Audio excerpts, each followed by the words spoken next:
Before I get into this to any real degree, I want something to always be in your mind throughout. This thing I want to draw your attention to is very simple.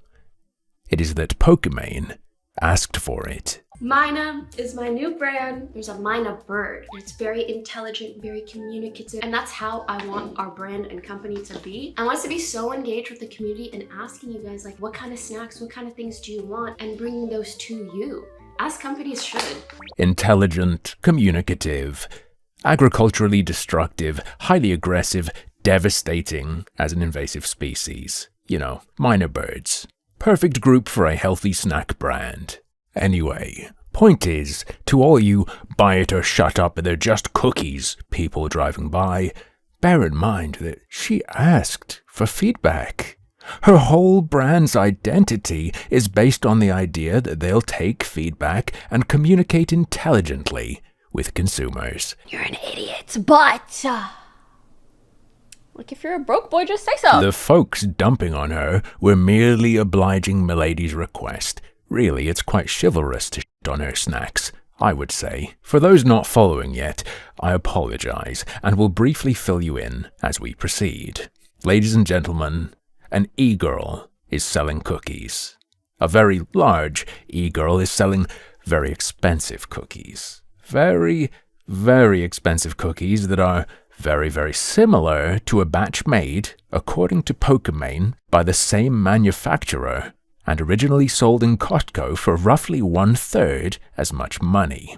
Big ouch for true believer Pokimane fans who want super special Pokimane designed cookies. I know for sure that information hurts some of them who insta-ordered right in their little feely wheelies to know she didn't come up with the secret formula herself. Sorry, I love seeing these behind me. Like, it brings me so much joy. 2 years, bro. 2 years! No, they're special. Her love's in them. She spent 2 years revamping that Costco recipe. When I eat them, it's like I'm tasting her. We have infused vitamin D into these delicious snacks. They do have that vitamin D, though. That's true. That does make them unique and special. Bear that in mind. 3 whole micrograms of it per 28 grams of product. So you'd have to eat an entire bag of her cookies and then some to get your daily recommended intake.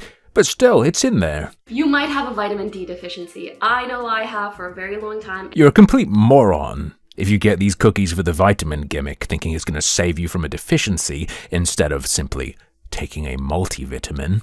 But I understand that that's also the target audience for Pokimane and her products, so fair enough. Naturally, many trashed Pokimane and these cookies, as any product or salesperson that rubs people the wrong way online would be trashed, some going as far as calling it a scam. Pokimane responded with some generic defenses in writing on Twitter, saying they're expensive because they're expensive to make. She then, moronically, struck back live on stream. It's 4 bags. That's $7 a bag. I know math is hard when you're an idiot, but like, if you're a broke boy, just say so. Ah, yes. $5.60 per 100 grams of cookies, as each bag contains 125 grams. That's no longer a high price. Thank you, Queen. Then came backlash to her snapping at that critic, as she had essentially friendly fired at everyone in her audience who would buy them but can't afford to, implying they are broke boys. And most recently, Pokimane has apologized for her friendly fire incident and conceded that she can see why $7 per 125 grams with a minimum buy-in of 4 packs, quote, may be expensive for some. After all, people are always eating Oreos, and those come in a big, thick log. How much do those cost? What, $20? I don't know, my butler gets them for me. That's pretty much it. And I'm not particularly interested in it. So why the hell have I made this video? Well, what I love, and always love, is the meta-commentary on situations like this, and I simply had to get you boned up on what's happened so we can enjoy this together. Disheartening to see a lot of you care more about $7 cookies than mass genocide and humanitarian crises. Brown folks can now calculate that too many of y'all Isn't he Swedish? Or Dutch or something? You can't use y'all. Think brown lives are worth less than. Let me do the math. That's $7 per cookie divided by 12,000 dead Palestinians. That's 0.0005 cents. Like my hopes weren't high, but holy shit. Man, those Palestinians really can't get a break.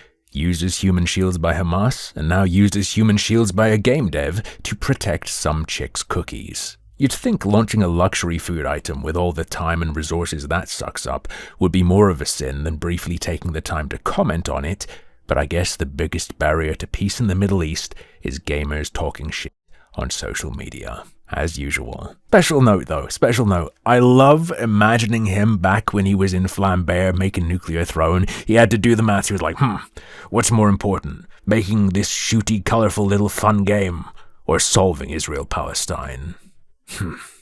I can get to that afterwards. Time to code. Finally looked up the Pokimane thing. Her cookies are expensive, and she made a joke about people saying they were expensive. Bros, have you heard anything half the top male streamers say in a given day? Why do games journalists have such an extreme obsession with penises? That's all? Why are you paying attention to someone who doesn't even have a cock?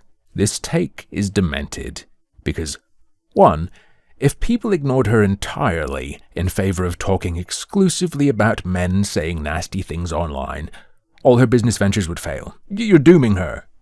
2, if positive response to Pokimane is okay by you, but not negative response, she's practically a deity.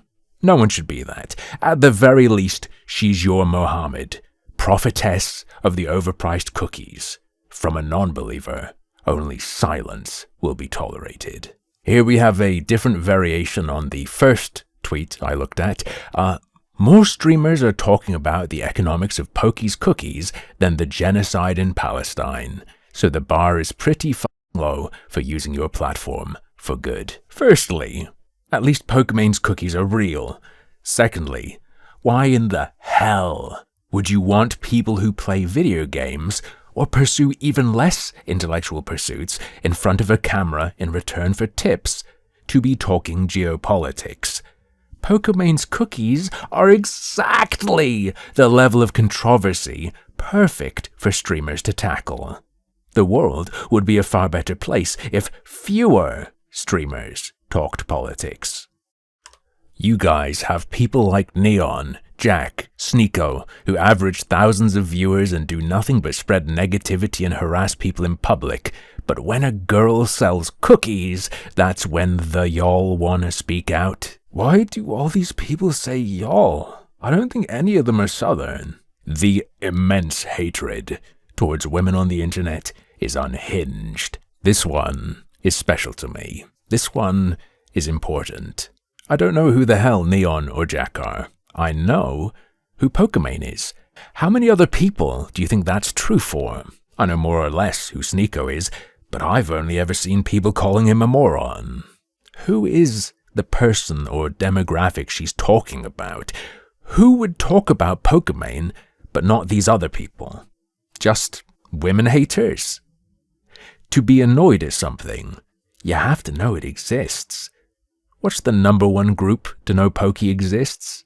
Her fans. Who's going to be most frustrated and emotional about the price of something she drops? People who want it.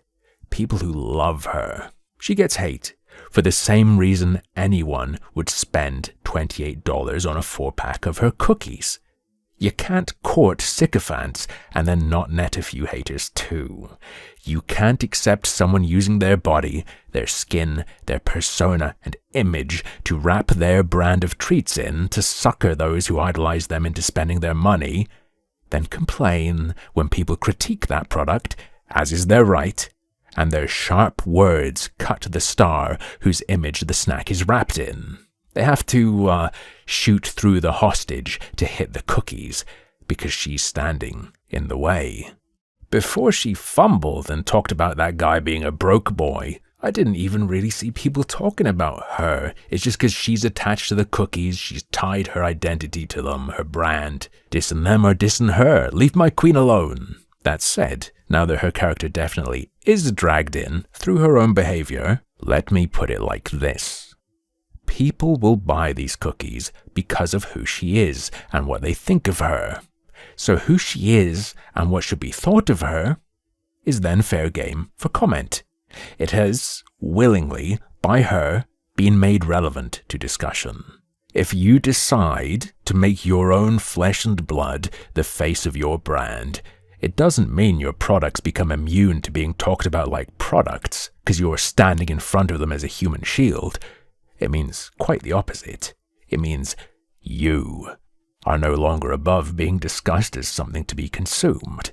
You've sold out your own soul, body, and persona, and reimagined yourself as a mascot. If Nabisco released a limited edition Oreo that cost this much, people would tear it to shreds. No one would even blink at that happening either.